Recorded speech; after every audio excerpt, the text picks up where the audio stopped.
سب سے مین اور پہلا مطالبہ تھا وہ یہ تھا کہ ہم نے 6 اگست کو پیپر دیا تھا. 31 مئی کو پی ایم ڈی سی کے منٹس آتے ہیں جس میں وہ یہ کہتے ہیں کہ ہم 50% ایگزام لیں گے. تو ایگزام سے ٹھیک 3 دن پہلے جب ہم رجسٹریشن کروا لیتے ہیں, سب کچھ ہو گیا ہے, تو ہمیں کہہ دیا جاتا ہے جی کہ آپ کے ایگزام 70% پہ ہوگا.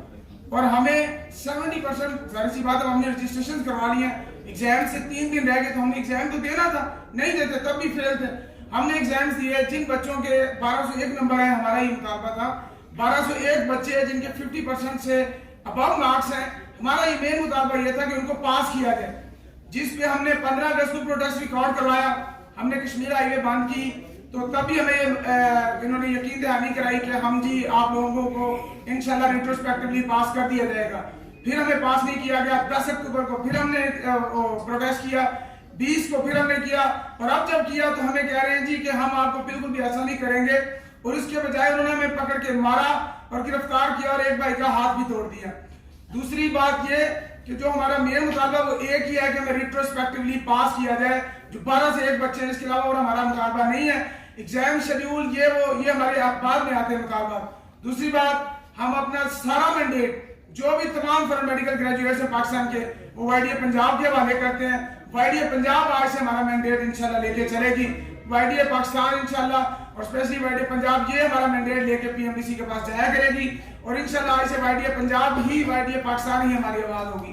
Thank you so much. اچھا, یہ فرمائیے گا کہ یہ جو آپ اسٹوڈنٹس کے اوپر جو تشدد ہوا ہے, مطالبات آپ کے سارے جائز ہیں, تمام چیزیں ٹھیک ہیں, اور پہلے بھی آپ احتجاج کرتے رہے ہیں, لیکن یہ کہ اس طرح کا پرتشدد جو ہے وہ رویہ پولیس کا پہلے نہیں تھا. آخر یہ کس کے کہنے پہ یہ سب کچھ ہو رہا ہے ہمارے جو ینگ ڈاکٹرس ہیں ان کے ساتھ؟ سر یہ پہلا نہیں ہے. 2020 میں بھی جب آپ نے فیض بھائی نے آپ کو بتایا, ہم یہاں پہ آئے تھے, میں اس time Y D A Punjab کا پریزیڈنٹ تھا, پورے پنجاب سے کے پی سے ہم لوگ 1500 سے 1600 بندے تھے. اصل آپ نے دیکھا ہوگا کہ یہ روش ہے, جو بزدل آدمی ہوتا ہے جس کے پاس ٹیبل ٹاک کے لیے کچھ نہیں ہوتا, وہ پھر اس طرح بے دریغ طاقت کا استعمال کرتا ہے. ہم ان سے سامنے سوال کیا کر رہے ہیں کہ بھائی ہمارا ایگزام لینا ہے نا, تم نے خود ہی کہا ایگزام لینا ہے, لوگ کیوں نہیں لے رہے؟ رول بنایا تھا 50% کا, ایگزام قریب آنے, ایگزام کے بعد 70% کیوں کر رہے ہو؟ جواب دو. 3000 سے پیپر شروع کیا تھا, 20000 بھی کیوں لے کے گئے ہو؟ جواب دو. جب یہ سوالوں کے جواب نہیں ہوتے نا, تو پھر کیا کرتے ہیں؟ بزور بازو آواز کو دبانے کی کوشش کرتے ہیں, اور ہر 4-5-6 ماہ بعد یہ کرتے ہیں. آپ کے کیمروں میں محفوظ ہے, آپ دیکھ لیں 3 ماہ سے زیادہ نہیں ہوگا. اور یہ اسلام آباد پولیس کو عادت ہے, آپ جب بھی کچھ, ان کو یہ عادت ہی نہیں ہے کہ یہ اختلاف رائے برداشت کر سکے, ان کو یہ عادت ہی نہیں ہے کوئی ان کو نو کہہ سکے. ہمارا رائٹ ہے, ہم پروٹیسٹ کر سکتے ہیں. ہاں, آپ تب حرکت میں آئے, املاک کو نقصان پہنچایا جا رہا ہے, شہریوں کو نقصان پہنچایا جا رہا ہے, روڈز بلاک کی جا رہی ہیں, آپ آئیں حرکت میں, کیونکہ اس ٹائم پبلک کی آپ نے وہ گارنٹی دی ہے نا. اگر اس کو ڈسٹرب کرے کوئی, آپ کا لا پاکستان کا ڈسٹرب ہو رہا ہے, آپ ضرور آئیں.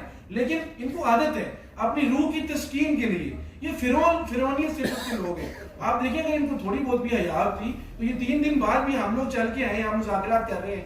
پی ایم ڈی سی کے صدر کو نہیں چاہیے تھا, یا کوئی بھی, ہم مانتے ہیں صدر صاحب جی بہت بزی ہیں, رجسٹرار صاحب بھی بہت بزی ہیں, کوئی ایک بندہ اس بھری ہوئی عمارت میں وہ بھی فری نہیں تھا کہ وہ آگے کہہ سکتا ہے کہ بچوں آپ ہمارے بھی بچے ہو, اندر آ کے بیٹھو, ہم آپ کے سر سے بات کرواتے ہیں. اتنے بھی کسی نے ضرورت نہیں کی, بجائے وہ پولیس کو فون کرے ان کو مارو. پھر جہاں ہم کئی دفعہ یہاں پہ آئے ہیں, ہم 3 دن یہاں پہ رہے ہیں. میری مجبوری رہی ہے کہ جب بھی کوئی طلبہ یہاں پہ آتے ہیں میں ان کے ساتھ ضرور آتا ہوں. یہ واش روم بند کر دیتے ہیں, ہمارا واش روم نہ یوز کرے, یہ کینٹینز بند کر دیتے ہیں کہ یہ یہاں سے کوئی پانی نہ پی لے, کوئی زندہ نہ بچ لے. تو ان سے ہم کیا ایکسپیکٹ کر سکتے ہیں؟ تو یہ ان کی عادت ہے, ان کی نیچر میں شامل ہے کہ ہر ابھرتی آواز کو جواب دینے کے بجائے بازور بازو دبانا. یہ میرے خیال اسلام آباد کی فضاؤں میں شاید کچھ ایسا ہے. ڈاکٹر فیض, یہ جو خاص کر مارکس والا ایشو ہے 50 to 70% والا, یہ پارلیمنٹ میں بھی بڑا ڈسکس ہوا, سینٹ کے ایون پارلیمنٹیرینز بھی اس کے حق میں تھے. لیکن کیا وجہ ہے کہ جو آپ کے سینئرز ہیں, جو پارٹ آف اسٹیبلشمنٹ ہے ابھی پی ایم ڈی سی میں, وہ کس کے وہاں پر اس چیز کے انہوں نے اس قانون سازی کو بھی رکوا دیا؟ کیا آپ لوگ ان کو کنوینس نہیں کر پاتے, یا وہ پرائیویٹ کالجز کے جو گریجویٹس ہیں ان کو فیور دینے کے لیے اس طرح کی قانون سازی کی حمایت کرتے ہیں اور آپ ان کو روکنے میں ناکام ہیں؟